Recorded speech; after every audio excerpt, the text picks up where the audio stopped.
Hello all, once again, Aaron here. Just wanted to share a little story, something that happened in the last week or so. I went to see the Winery Dogs yesterday and had a fantastic time. Talked with the Billy Sheehan, talked briefly with Richie Kotzen, um, and it's just kind of a cool story. About a week ago, I emailed Billy in kind of like Facebook form, internal messaging. What do they call that? IM. And I just asked if there was some kind of VIP thing or whatever, because I'd remembered Billy from working at Guitar Center in Sherman Oaks. And I lived in Sherman Oaks, and Billy did too. He lived kind of pretty much right down the street from where I worked, and I would be there like every day, at least 5 days a week anyway. And I met everybody there anyway. It's, Ventura Boulevard is where, a lot of the people would be to shop or look around or whatever. Just kind of mosey along. And I used to see Billy a lot. And he was always a really, really nice guy. And we even had a cool like red dragon bass. It was like this double neck red bass that was custom with all these dragon inlays, with all this abalone like intricate designs and things like that. So I just threw it out there, said, hey, if there's any way I can, talk with you or meet you and see you again, it's been a long time, And sure enough, being the gentleman and the scholar that he is, he said, no problem, you plus 3 passes, one for my dad and one for each of my sisters. So we all went. We went to the casino here. It's called Potawatomi. Indian name, of course. Like Milwaukee, Algonquin, for the good land, right? Out of Wayne's World, was that? Alice Cooper, So anyway, we get the tickets, and the place is unreal. It's like lounge. I mean, we were second row, so it was like we had a table. We had these nice leather kind of booths you sat in, and it was incredible. It was just an awesome show. Billy did great, of course, and Portnoy on drums. Mike was just bashing the skins like a madman. Sounded awesome. The bass drum, man, was like, poof, you could like feel it, And they had a great show. Richie just did a fantastic job, stellar. He played a cream burst Strat that was like a custom shop or something. Cream burst with a white kind of sparkle pickguard. It was a beautiful guitar, and of course he played his trademark, one of his signature Telecasters. And after the show, my sisters are all excited, right? And Billy comes out, and he's meet and greet kind of thing, and he's walking around, and he came up to us first. We were like the first from which direction he had come from, and we talked to him for probably about I don't know, probably a good 20 minutes maybe. So we were kind of hogging him for a little bit, and it was just a good time. My sister was, she did her signature caw, caw, caw. She was doing her cooing like a bird and stuff. So Richie didn't come out, entirely. He kind of peeked out. He kind of looked out into the room of the after show, and my sister did her signature, caw, caw, caw, yeah, yeah, yeah, Richie, and lo and behold, Richie basically vanished to the backstage, and we never saw him again. But Billy was an extreme gentleman, and he was very cordial. I got lots of pics. I got video too. I'll definitely post stuff, You guys got to see some of the stuff I got. I mean, some of these pictures I got, even of like Richie and Billy, they're so unbelievable. You know, I got a couple of Portnoy too, but it was just an awesome show. You know, and I'm like, after the show, I'm like, where did my sisters go? So, you know, we kind of, because it's a casino, of course, everybody's going to split and do their thing. I got lucky. I went there, I came out about $100 ahead, believe it or not.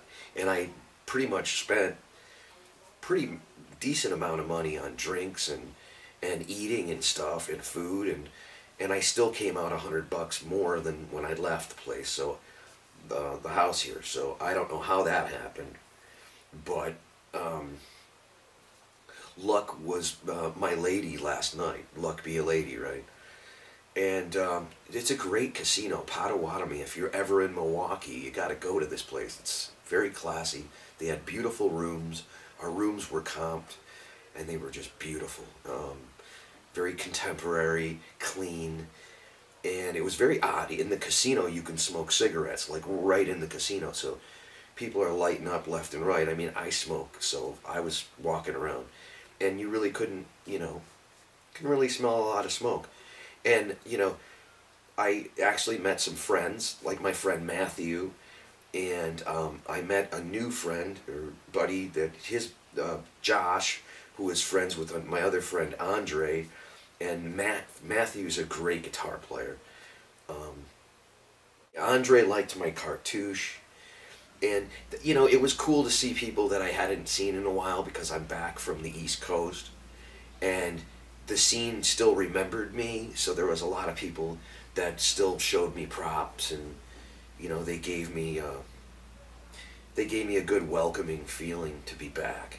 So it was really magical. And, you know, going back to looking for my sisters after the show, I'm like, what happened? And then after the after show, we just kind of got split up, and I was just kind of just wandering around, and I saw Portnoy at the bar. So there's a place called 360. It's like a 360 bar, okay? Big circle type of bar. It's cool. It's in the middle of the place. And I saw Mike, and I'm like, what? And then sure enough, like, I see Billy and I see Richie, and they're all there. So it was even more cool to not be a part of this after thing, and not have to have my sister doing her cacao. Wow, yeah, yeah, yeah, you know, and just kind of scaring people, really. It was just me by myself, so I got Billy and Richie a beer, because they were drinking some beers, and I managed to pull all that off before last call, so it was about 1:30 a.m. at that point, but I'd been there probably about 1 o'clock through 1:30, because we talked a lot, you know. Richie's very, very nice guy, and Mike was very sweet, and Billy, you know, we chatted it up a little bit, and they were very welcoming people, and they have very good taste, and they are very good at self-editing and holding a conversation. We talked about secret societies and Bohemian Grove. We talked about the shrinking man, the man who shrank, like Billy was telling me, this guy that kept shrinking stuff until it kept going down to a deeper molecular, almost like microcosmic alterations, and he just kept going lower and lower and more inside of that, and then eventually it was the earth. He saw the earth or something.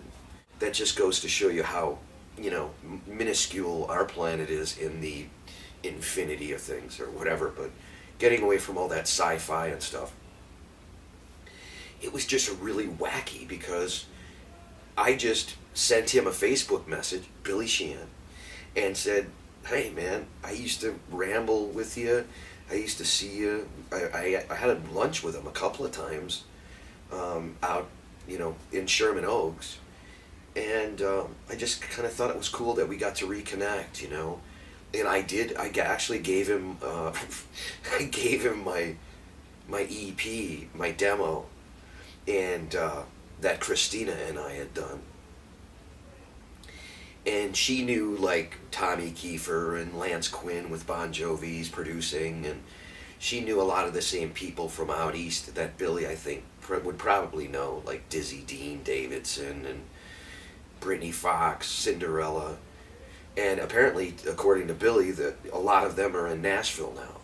So that's kind of the, you know, the hip place to be is Nashville. A lot of musicians are cozying up out there and getting away from the Southern California dead zone, right?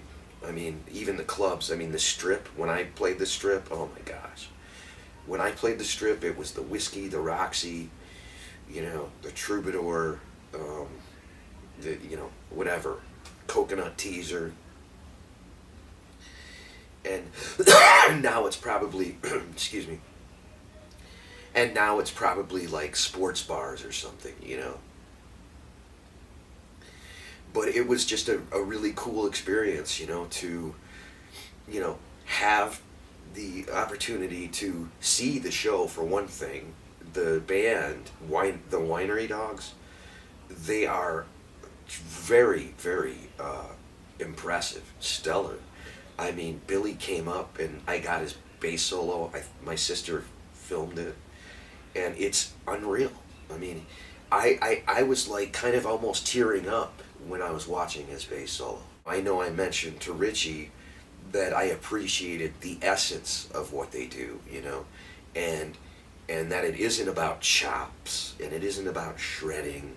It's about music, and Richie had mentioned that was just about the best compliment that people can give somebody, is telling them that they have the essence, they have the spirit, they're inspired, they are evoking things, they are emotive performers, they're channeling, they're channels, you know, of this creative source. And he really appreciated that, and that, I think that made it kick off for him and I, in conversation at least. And Billy was straight up cool, talking about, you know, the man who shrank, you know, and the illustrated man. He said there's a guy in a book that has the future tattooed all over his body, and his tattoos move around and stuff, and predict things. And I'll have to check that out. Look into the illustrated man. But yeah, it was just an absolute blast. The casino was so cool. I played the little push button slots.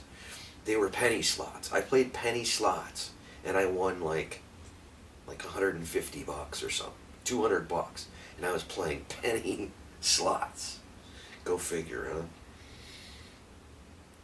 But I want you guys to know that I have pictures, and I'll have video probably coming soon, and I just wanted to share that with y'all. And I hope you're having a fantastic day and have an excellent weekend, or whatever day you see this, right? Enjoy yourself. Life is short, so, you know, carpe diem, you know, seize the day. You guys take care. I'll see you guys next time. Maybe next time I come back, I'll show you the past, and maybe I can come up with something else that happened. But for now, you guys, peace.